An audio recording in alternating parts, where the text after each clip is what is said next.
بسم اللہ الرحمن الرحیم۔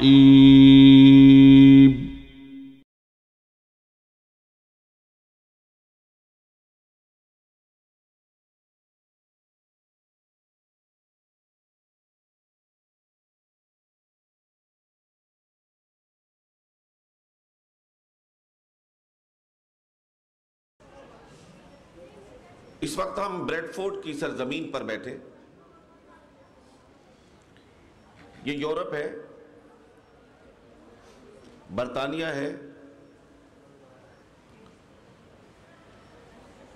پاکستان نہیں، سعودی عرب نہیں، کوئی 65-70 کے لگ بھگ مسلمان ممالک ہیں، ان میں سے کسی ملک کی مسجد میں ہم نہیں بیٹھے، لیکن ایک بات جو آج کے دور میں ہر ذی شعور کے ذہن پر دستک دیتی ہے،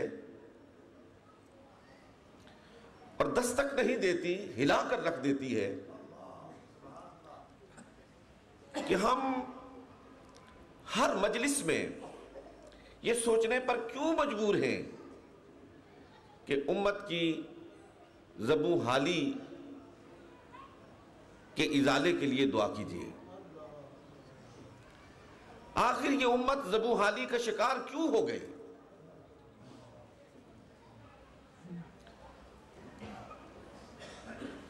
وہ عرب کے صحراؤں میں گھوڑے دوڑانے والے،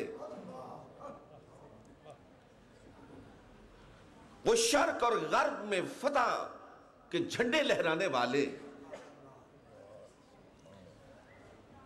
وہ دریاؤں میں اپنے گھوڑوں کو چھوڑ دینے والے، دشت تو دشت ہیں دریا بھی نہ چھوڑے ہم نے، بحر ظلمات میں دوڑا دیے گھوڑے ہم نے۔ یہ کوئی شاعرانہ کلام نہیں ہے، شاعرانہ تخیل نہیں ہے، یہ حقیقت ہے۔ میں نے واقعی میں ایک واقعہ پڑھا تھا حضرت جی، کہ مسلمان لشکر اپنے گھوڑوں پر سوار دریا میں تیر رہا تھا، ایک مجاہد کے ہاتھ سے لکڑی کا پیالہ پانی میں گر گیا، پانی کی لہریں اسے بہا کر لے کر جا رہی تھی، مجاہد کی نظر پڑی تو اس نے اس لکڑی کے بے جان پیالے کو مخاطب کر کے فرمایا، او پیالے تم جانتے نہیں ہو میں کون ہوں، اور اے دریا کی لہروں کیا تم مجھ سے متعارف نہیں ہو، کیا تم مجھ سے شناسا نہیں ہو کہ میں محمد عربی کا غلام ہوں؟ میرے اس پیالے کو تم بہا کر کہاں لے کے جا رہی ہو؟ واقعی نے لکھا کہ اس پر کئی شہادتیں موجود کہ لہریں اس پیالے کو واپس اپنے جھرمٹ میں لیے ہوئے آتی ہیں، اور وہ پیالہ واپس آ کر مجاہد محمد مصطفیٰ صلی اللہ علیہ وآلہ وسلم کے قدموں کو چومتا ہے، اور مجاہد نیچے جھک کر اس پیالے کو اٹھا لیتا ہے۔ اللہ اکبر یا رسول اللہ زندہ باد۔ حضرات محترم، یہاں نوجوان طبقہ بیٹھا ہے، صاحبان علم تشریف فرما ہے، علماء کی کثیر تعداد موجود ہے۔ سوچنے کی بات ہے کہ مکہ سے نکلے تو صرف 2 تھے، رات کی تاریکی تھی، محمد عربی صلی اللہ علیہ وسلم تھے، اور آپ کے سفر کے، حضر کے اور قبر کے ساتھی جناب سیدنا صدیق اکبر تھے، ہو کا عالم تھا۔ اور پھر کہ قریشی ڈھونڈ ڈالے ہوئے تھے، تلاش کرتے پھر رہے تھے۔ حضرات محترم صرف 10 سال کا عرصہ گزرا، اور نوٹ کرنے کے لائق ہے یہ بات کہ جس وقت محمد عربی صلی اللہ علیہ وسلم مدینہ طیبہ میں پہنچے اور سب سے پہلی مردم شماری کروائی، تو اس وقت مسلمانوں کی کل تعداد 600 کے لگ بھگ تھی، جس میں مرد بھی شامل تھے، جس میں عورتیں بھی شامل تھیں۔ یہ کل مسلمانوں کی عددی اکثریت تھی۔ 600 کے لگ بھگ مسلمان مرد اور عورتیں تھے جو پہلی مردم شماری کروائی گئی جناب محمد الرسول اللہ صلی اللہ علیہ وسلم کے مدینہ طیبہ پہنچنے کے بعد۔ لیکن ذرا سوچو تو صحیح، ذرا غور تو کرو، ذرا اپنی چشم بینا کو وا کر کے پیچھے مڑ کر، لوگ کہتے ہیں نا آگے دیکھو، میں کہتا ہوں آگے نہ دیکھو، پیچھے مڑ کے دیکھو، پیچھے مڑ کے دیکھو۔ ذرا تھوڑا سا چشم تصور سے اس منظر کو سامنے لائیے کہ صرف 10 سال کا عرصہ گزرتا ہے، 10 سال کا عرصہ گزرتا ہے۔ وہ جو رات کی تاریکی میں گئے تھے، وہ دن کے اجالے میں واپس لوٹ رہے ہیں۔ وہ جو گئے تھے تو 2 تھے، واپس آ رہے ہیں تو 1.5 لاکھ کے قریب ہیں۔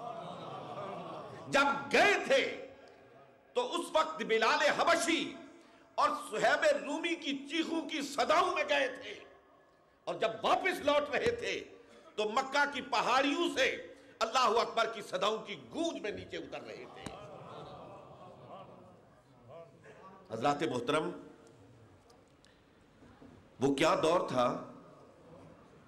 وہ آپ کا دور تھا، وہ میرا دور تھا، وہ امت مسلمہ کا دور تھا کہ سرزمین مدینہ طیبہ پر بیٹھنے والا عمر رضی اللہ تعالی عنہ، کیوں ذل عمر صاحب سرزمین مدینہ طیبہ میں بیٹھا ہے اور کیسر و کسرا کی عظمتوں کو پیوند خاک کر رہا ہے۔ اس کا نام لے کر کفار کے گھروں میں ایک تہلکہ مچ جاتا ہے۔ رعب اور دبدبے کی یہ کیفیت ہے کہ عمر کا نام لے کر غیر مسلم اپنے بچوں کو ڈراتے ہوئے نظر آتے ہیں۔ حضرات محترم، اور یہاں رک نہیں جاتا ہے معاملہ۔ دور عثمان کو دیکھو، دور سیدنا علی المرتضی رضی اللہ تعالی عنہ کو دیکھو، ان جلیل القدر صحابہ کرام کے عروج کو دیکھو۔ اور لوگوں نے یہ لکھ کر، میں ایک نازک سی بات کہنے لگا ہوں، بہت سے لوگوں کو اس سے اختلاف ہوگا، اور یہاں علماء تشریف فرما ہے، میں صرف انہی سے مخاطب ہوں۔ لوگوں نے خلافت اور ملوکیت لکھ کر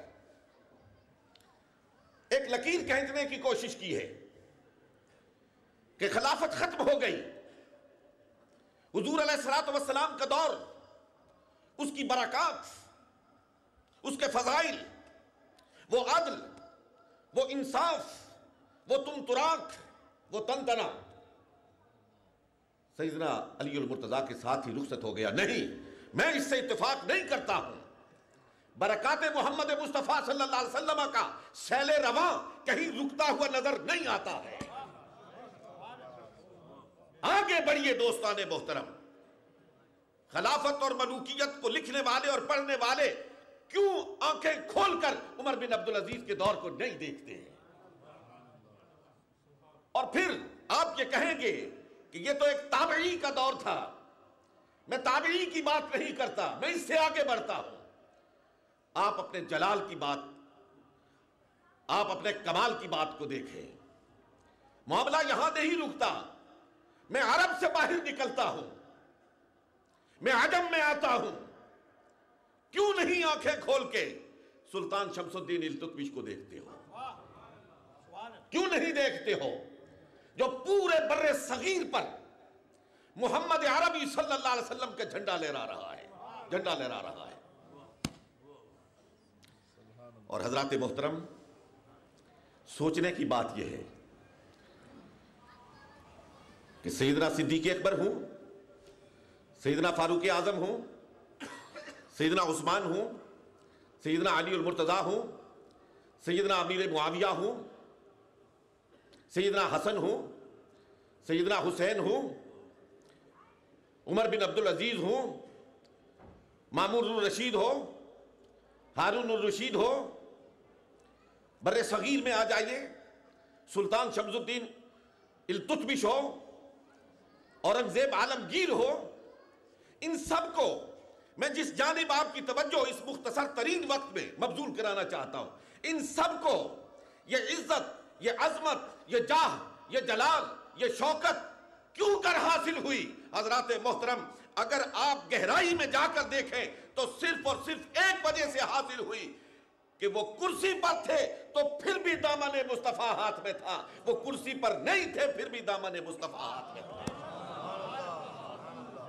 آپ کے عروج کا سبب صرف اور صرف ایک ہے اور وہ دامن مصطفیٰ سے وابستگی میں ہے، اور زوال کا سبب صرف اور صرف ایک ہے کہ آپ نے دامن مصطفیٰ کو ہاتھ سے چھوڑ دیا ہے۔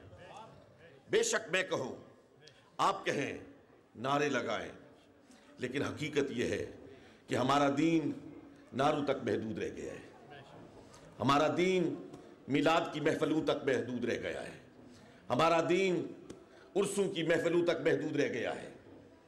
یہ دین صرف رسومات کا نام نہیں ہے، میں کھل کے بات کہنا چاہتا ہوں، یہ دین صرف رسومات کا نام نہیں ہے، صرف مسجد میں آنے جانے کا نام نہیں ہے، یہ دین صرف اور صرف مذہبی تقریبات کو منانے کا دین نہیں ہے۔ اس کو رب تعالیٰ نے دین کہا ہے، ان الدین عند اللہ الاسلام، یہ کمپلیٹ کوڈ آف لائف ہے۔ یہ دین تمہاری سیاست سے بحث کرتا ہے، یہ دین تمہارے سماج سے بحث کرتا ہے، یہ دین تمہاری معیشت سے بحث کرتا ہے، یہ دین تمہارے گھر سے بحث کرتا ہے، یہ دین تمہارے بازار سے بحث کرتا ہے، یہ دین تمہارے فرد سے بحث کرتا ہے، یہ دین تمہارے اجتماع سے بحث کرتا ہے۔ ہم نماز پڑھتے ہیں، ہم سمجھتے ہیں دیندار ہو گئے، ہم نے حج کر لیا، ہم سمجھتے ہیں ہم دیندار ہو گئے، ہم نے روزہ رکھ لیا، ہم سمجھتے ہیں دیندار ہو گئے، ہم نے تسبیح کے چند دانے ہلا دیے، ہم سمجھتے ہیں دیندار ہو گئے۔ دوستان محترم، اس وقت تک ہم دیندار نہیں ہو سکتے جب تک یہ دین ہمارے گھروں میں داخل نہ ہو، جب تک یہ دین ہمارے بازاروں میں داخل نہ ہو، جب تک یہ دین ہمارے سکولوں اور کالجوں میں داخل نہ ہو، جب تک زندگی کی جملہ سمتوں اور جملہ جہتوں پر یہ دین حاوی نہ ہو جائے، اس وقت تک ہم دیندار کہلانے کے مستحق نہیں ہیں۔ ہم سب کے آقا و مولا جناب محمد الرسول اللہ صلی اللہ علیہ وآلہ وسلم کو رب تعالیٰ نے ارشاد فرمایا، میرے محبوب تیری شان کیا ہے؟ توجہ کے لائق ہے، میرے محبوب انک لتہدی الی صراط مستقیم، ہم نے آپ کو ہادی صراط مستقیم بنا کر مبعوث کیا ہے۔ اور ایک بات یاد رکھیے، وہ ہادی،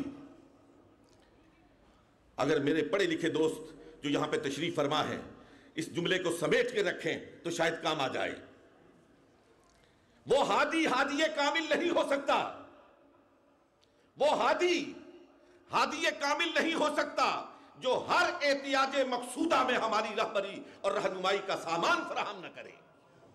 اور قرآن ہمارے محبوب کریم جناب محمد الرسول اللہ صلی اللہ علیہ وسلم سے فرماتا ہے، انک لتہدی الی صراط مستقیم، میرے محبوب ہم نے آپ کو ہادی کامل بنا کر مبعوث کیا ہے۔ سیاستدان تیرے دروازے پہ آئے، رہنمائی کے لیے اپنا دامن پھیلائے، خالی واپس نہیں جا سکتا۔ معیشت دان میرے محبوب تیرے دروازے پہ آئے، معیشت کا سوال پوچھے، تیری درگاہ سے، تیرے دربار سے خالی واپس نہیں جا سکتا ہے۔ علی ھذا القیاس، زندگی کے کسی بھی شعبے سے تعلق رکھنے والا کوئی بھی انسان رہبری اور رہنمائی کا احتیاج لے کر، سوال لے کر میرے محبوب تیری بارگاہ میں جائے، ہو نہیں سکتا کہ وہاں سے اس کو جواب نہ ملے۔ حضرت سیدنا صدیق اکبر رضی اللہ تعالیٰ عنہ سے ایک یہودی نے تنزن کہا، الوی صاحب تنزن کہا، یہ پیغمبر آپ کا کیسا پیغمبر ہے، یہ آپ کا پیغمبر کیسا پیغمبر ہے جو آپ کو طہارت کے مسائل بھی بتاتا ہے؟ یہ پیغمبروں کی شان ہوتی ہے کہ طہارت کیسی کرنی چاہیے، بٹن کو صاف کیسے کرنا چاہیے، یہ پیغمبر کی شان ہے۔ حضرت سیدنا صدیق اکبر نے تڑپ کے کہا، فرمایا ذرا سوچ تو صحیح، جس پیغمبر کی تو بات کر رہا ہے، جس میرے آقا کی تو بات کر رہا ہے، جس رہبر و رہنما کی تو بات کر رہا ہے، اس کی شان ہی تو یہ ہے کہ وہ مسائل طہارت سے لے کر مسائل حکمرانی تک سب کچھ ہمیں بتاتا ہے۔ وہ ہمیں طہارت کے مسائل بھی بتاتا ہے، اور وہ ہمیں یہ بھی بتاتا ہے کہ جب تخت پہ بیٹھو، جب کرسی پہ بیٹھو، جب اقتدار پہ آؤ تو پھر حکومت کیسے کرو۔ یہ نبی محتشم علیہ السلام کی ذات والا صفات ہے کہ جس نے زندگی کے اندر ایک انقلاب پیدا کیا ہے۔ دوستان محترم، زندگی کی ہر جہت میں، زندگی کے ہر پہلو میں ہماری رہبری اور رہنمائی کا سامان فراہم کیا ہے۔ آپ ذرا غور تو فرمائیے، حضرت سیدنا فاروق اعظم جیسا کوئی مدبر، کوئی سیاستدان، کوئی حکمران آپ کو اس کرۂ ارض پر نظر آتا ہے؟ مقابلہ کر کے دیکھ لیجئے، تاریخ کے اوراق آپ کے سامنے کھلے پڑے ہیں، تقابل کر کے دیکھ لیجئے، ایک ایک کو کر کے دیکھ لیجئے، کون ہے جو سیدنا صدیق اکبر کا مقابلہ کر سکتا ہے؟ کون ہے جو فاروق اعظم کی حکمرانی کا مقابلہ کر سکتا ہے؟ یار لوگ آج عدل کی بات کرتے ہیں، اور عدل کی بات بموں کی برسات میں کرتے ہیں۔ عدل کی بات اس وقت کر رہے ہوتے ہیں جب مسلمان کا خون ارزاں ہو رہا ہوتا ہے۔ عدل کی بات اس وقت کرتے ہیں جب مسلمانوں کے لاشیں خاک و خون میں تڑپ رہے ہوتے ہیں۔ عدل کی بات اس وقت کرتے ہیں کہ جس وقت مسلمانوں کے گھروں کو پیوند خاک کیے جا رہا ہوتا ہے۔ لیکن آؤ اس حکمران کی شان کو دیکھو، لوگ کہتے ہیں عدل عدل عدل، انصاف انصاف انصاف، رواداری رواداری رواداری۔ اگر رواداری سیکھنی ہے، اگر عدل سیکھنا ہے تو آؤ محمد الرسول اللہ کے تربیت یافتہ جناب فاروق اعظم کی بارگاہ میں آؤ۔ بیت المقدس فتح ہوتا ہے، سیدنا فاروق اعظم رضی اللہ تعالیٰ عنہ کو وہاں کا پادری گرجے کی سیر کرا رہا ہے، گرجے کا تعارف کروا رہا ہے، ہر طرف لے کے جا رہا ہے۔ اتنے میں نماز کا وقت آ جاتا ہے۔ رواداری کا سبق دینے والوں، آؤ ذرا آنکھیں کھول کے دیکھو رواداری کس کو کہتے ہیں۔ پادری نے کہا، اے امیر المومنین، نماز کا وقت ہوا چاہتا ہے، ہماری طرف سے آپ کو اجازت ہے، آپ یہاں نماز پڑھ لیجئے۔ آپ نے فرمایا نہیں، میں یہاں نماز نہیں پڑھوں گا، میں گرجے کے اندر نماز نہیں پڑھوں گا، اس لیے کہ اگر آج میں نے گرجے کے اندر نماز پڑھی تو مسلمان میری وجہ سے اس گرجے کو مسجد بنا لیں گے، اور میں نہیں چاہتا کہ کسی دوسرے کے معبد کی توہین کا ارتکاب کیا جائے، اسے کسی دوسری قوم کے معبد میں تبدیل کیا جائے۔ حضرت عمر باہر واپس آ جاتے ہیں اور باہر آ کے نماز ادا کرتے ہیں، اس گرجے کے اندر نماز پڑھنا گوارا نہیں کرتے، اس لیے کہ اسلام اس رواداری کا سبق دیتا ہے۔ لوگ کہتے ہیں عدل کی بات کرو، ارے قرآن کو اٹھا کے تو دیکھو، ان الدین عند اللہ الاسلام ولا یجرمنکم شنآن قوم علی الا تعدلوا اعدلوا هو اقرب للتقوی۔ قرآن پکار کے کہتا ہے کہ جب تمہارے سامنے کوئی معاملہ پیش آئے، پیش کرنے والا کوئی ہو، ایک طرف مسلمان ہو، دوسری طرف غیر مسلم ہو، ایک طرف تمہارا رشتہ دار ہو، دوسری طرف تمہارا جانی دشمن ہو، لیکن دیکھو جب تم حکم کی کرسی پہ بیٹھو، جب تم انصاف کی کرسی پہ بیٹھو، تو پھر قرآن تمہیں کہتا ہے مسلمانوں کہ پھر عدل میں ذرہ برابر کمی نہیں آنی چاہیے، پھر انصاف میں کمی نہیں آنی چاہیے. اور یہ صرف تھیوریز نہیں ہیں، یہ صرف اصول نہیں ہیں. اصول تو بہت سے لوگوں نے دیے ہیں، تھیوریز تو بہت سے لوگوں نے پیش کی ہیں. ان تھیوریز سے، ان اصولوں سے تو کتابیں جگمگا رہی ہیں، لیکن محمد عربی صلی اللہ علیہ وآلہ وسلم نے جو اصول دیے، جو ضابطے دیے، خود بھی عمل کیا اور عمل کرنے والے بھی پیش کر دیے. قاضی شریح کی عدالت لگی ہوئی ہے، کون نہیں جانتا؟ یہ پڑھے لکھے علماء ہر روز مطالعہ فرماتے. قاضی شریح کی عدالت لگی ہوئی ہے، زنا کا مقدمہ دائر ہے، مقابلے میں یہودی ہے، اور قاضی شریح اس وقت کے امیر المومنین، اس وقت کے امیر المومنین، اور وہ امیر المومنین جس کا بچپن سایہ نبوت میں گزرا ہے، وہ امیر المومنین جس نے سایہ نبوت میں جوانی کی حدود کو چھوا ہے، وہ امیر المومنین جو فاطمۃ الزہرا کا شوہر ہے، وہ امیر المومنین جو حسن اور حسین کا باپ ہے. قاضی شریح ان کو عدالت میں طلب کر لیتا ہے، عدالت میں طلب کر لیتا ہے. آپ کے لیے کوئی اور گواہ نہیں، ایک گواہ پیش ہوتا ہے جو آپ کا غلام ہے، آپ کا غلام ہے. غلام گواہی دیتا ہے، قاضی پکار کے کہتا ہے کہ آقا کے حق میں غلام کی گواہی قبول نہیں ہے، میں تمہاری گواہی کو قبول نہیں کرتا. آقا کے حق میں غلام کی گواہی کو قبول نہیں کیا جا سکتا ہے.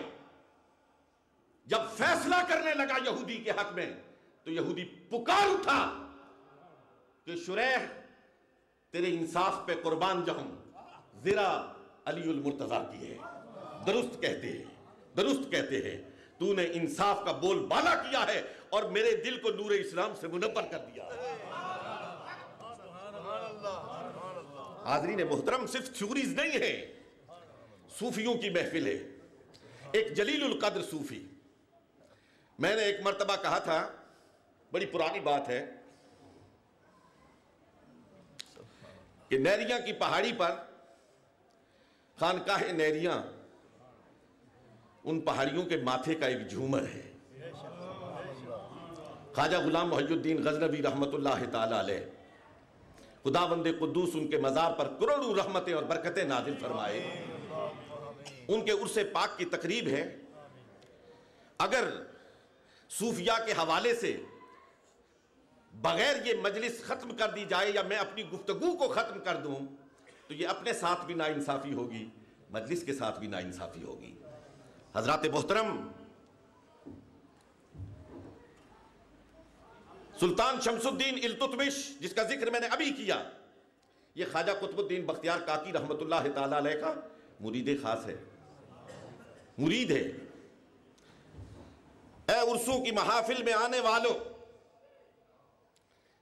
اے اپنے پیر و مرشد کے ساتھ ارادت کا تعلق باندھنے والوں، ذرا سوچو تو صحیح، پیر کیا ہوتا ہے، مرید کیا ہوتا ہے، مربی کیا ہوتا ہے، اور تربیت یافتہ کیا ہوتا ہے. حضرت خواجہ قطب الدین بختیار کاکی رحمت اللہ تعالی علیہ کا وقت وفات آتا ہے. آپ وصیت فرماتے ہیں، میری نماز جنازہ وہ پڑھائے، میری نماز جنازہ وہ پڑھائے جس کی سنت غیر مؤکدہ کبھی قضا نہ ہوئی ہو، جس کی سنت غیر مؤکدہ کبھی قضا نہ ہوئی ہو. میری نماز جنازہ وہ پڑھائے جس کی آنکھ نے بھی کبھی گناہ نہ کیا ہو، کسی غیر محرم کی طرف نہ اٹھی ہو. میری نماز جنازہ وہ پڑھائے جس کی کبھی تکبیر اولیٰ بھی قضا نہ ہوئی ہو. جب مصلی پر کھڑے ہو کر امام پہلی تکبیر کہتا ہے اللہ اکبر، اس کو تکبیر اولیٰ کہتے ہیں. جس کی تکبیر اولیٰ بھی کبھی قضا نہ ہوئی ہو، میرا جنازہ وہ پڑھائے. بڑے بڑے مسند نشین وہاں پہ موجود تھے، لیکن کسی کو ہمت نہ پڑی کہ آگے آئے، اس دعوے کے ساتھ آئے کہ میں ان شرائط پر پورا اترتا ہوں. تاریخ اس بات پر شاہد عادل ہے کہ اس وقت بر صغیر پاک و ہند کا فرما روا، جس کی حکومت پورے بر صغیر پر تھی، چین کی سرحدوں سے لے کر روس کی سرحدوں تک واحد حکمران تھا، بلا شرکت غیر حکمران تھا. آگے بڑھتا ہے، کہتا ہے میرے شیخ نے میرا راز فاش کر دیا ہے، میرے شیخ نے میرا راز فاش کر دیا ہے، قسم ہے رب ذوالجلال کی، آج تک سنت غیر موقدہ قضا نہیں ہوئی ہے، آج تک تکبیر اولیٰ قضا نہیں ہوئی ہے، آج تک آنکھ سے گناہ نہیں ہوا ہے. آگے بڑھتا ہے، مصلی پر کھڑا ہوتا ہے اور اپنے شیخ کا جنازہ پڑھانے کا اعزاز حاصل کرتا ہے. حضرات محترم، یہ بادشاہیاں، یہ عزت، یہ وقار، یہ جاہ، یہ جلال، یہ تمترا، یہ تنتنا، یہ عزت، یہ احترام، یہ توقیر، ان کو ویسے نہیں مل گئی تھی. دین کے ساتھ وابستگی، دین کے ساتھ محکم تعلق، اپنے آقا پہ مر مٹنے کا جذبہ، ان جذبوں سے سرشار ہو کر جب وہ تختوں پہ بیٹھے تو یقین کیجئے پھر ان کی شوکت، ان کی عظمت ایسی چمکی کہ زمانے کی گرد و غبار ان کی چمک پر، ان کی دمک پر کوئی خاک نہ ڈال سکی، اس کو مدد نہ کر سکی. میں آخر میں اپنی گفتگو کے آخری موڑ پر عرض یہ کرنا چاہتا ہوں کہ حضرات محترم، اس دور میں، مشکل ترین دور میں، کٹھن ترین دور میں، بہت سے ادارے، بہت سے انسٹیٹیوشنز اپنی قدر و منزلت کھو چکے، اس میں کوئی شک نہیں. مجھے اس اعتراف میں بھی کوئی تعامل نہیں کہ خانقاہی نظام بھی شکست و ریخت کا شکار ہے. اگر میں اس کا اعتراف نہ کروں تو انصاف نہیں ہوگا. شکست و ریخت کا شکار ہے، ٹوٹ پھوٹ چکا ہے، لیکن مجھے یہ کہنے میں بھی کوئی تعامل نہیں کہ اگر اس وقت مسلمانوں کے دکھوں کا کوئی مداوع ہے، اگر اس وقت مسلمانوں کے مسائل کا کوئی علاج ہے، اگر پھر وہ عظمت رفتہ چاہتے ہیں، اگر وہ پھر شوکت پالینہ چاہتے ہیں، تو یہ تحریک اٹھے گی تو خانقاہ سے اٹھے گی، یہ تحریک اٹھے گی، خانقاہ سے اٹھے گی. اور میں دور نہیں جانا چاہتا، میں کسی اور کی مثال نہیں دینا چاہتا. اس کی نشت ثانیہ کا آغاز ہو چکا ہے اور نشت ثانیہ کی پہلی اینٹ رکھنے کا اعزاز ہمارے محترم حضرت پیر محمد علاؤ الدین صدیقی مدد اللہ العالی کو حاصل ہے.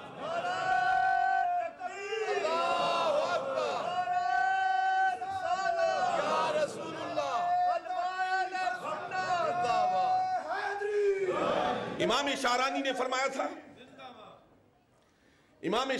فرمایا تھا کہ وہ عالم کہلانے کا مستحق نہیں ہے جس کا ہاتھ وقت کی نبض پہ نہیں ہے. وہ عالم کہلانے کا مستحق نہیں ہے. کوئی بخار ٹیسٹ نہیں کرنا کہ کتنے ڈگری میں، نہ باز وقت صوفی وہ ہوتا ہے جو یہ دیکھتا ہے کہ اس وقت امت کی اصلاح کس طرح کی جا سکتی ہے، کیسے ممکن ہے. تعلیم کی ضرورت ہو تو یونیورسٹی کی طرف متوجہ ہو جاتا ہے، اور پھر جب دنیا کو دیکھتا ہے کہ یہ میڈیا کا دور ہے، الیکٹرانک میڈیا کا دور ہے. صاحبزادہ صاحب نے خوب کہا تھا، یار مولوی مسجد میں جا سکتا ہے نا، خطیب منبر پہ بول سکتا ہے، خطیب کسی جلسہ گاہ میں جادو جگا سکتا ہے، لیکن خطیب کسی کے بیڈ روم میں تو نہیں جا سکتا نا، نہ وہاں کوئی جانے دیتا ہے. پیر صاحب نے خطبہ کو لوگوں کے بیڈ رومز میں داخل کر دیا ہے، ان کے خلوت خانوں میں داخل کر دیا ہے. میرے دوستو، پیر صاحب کا مجھ پہ احسان ہے، پیر صاحب کا آپ پہ احسان ہے، پیر صاحب کا خانقاہی نظام پہ احسان ہے. اللہ رب العالمین اس وجود مسعود کو مزید عمر سے سرفراز فرمائے اور ہمیں ان سے زیادہ مستفید ہونے کی توفیق عطا فرمائے۔ ان کی وجہ سے بہت ساری مجلسیں یار آباد ہیں، بہت سارے دل آباد ہیں۔ میں خوش ہوں، آپ خوش ہیں، ایک جہان خوش ہے۔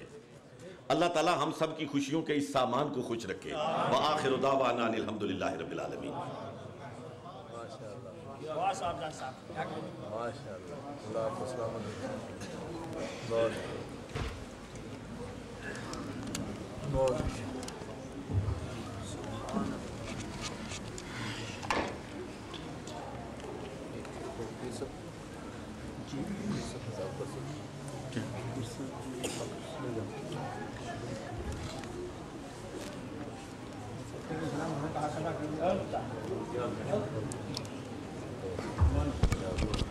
ٹیپ ہے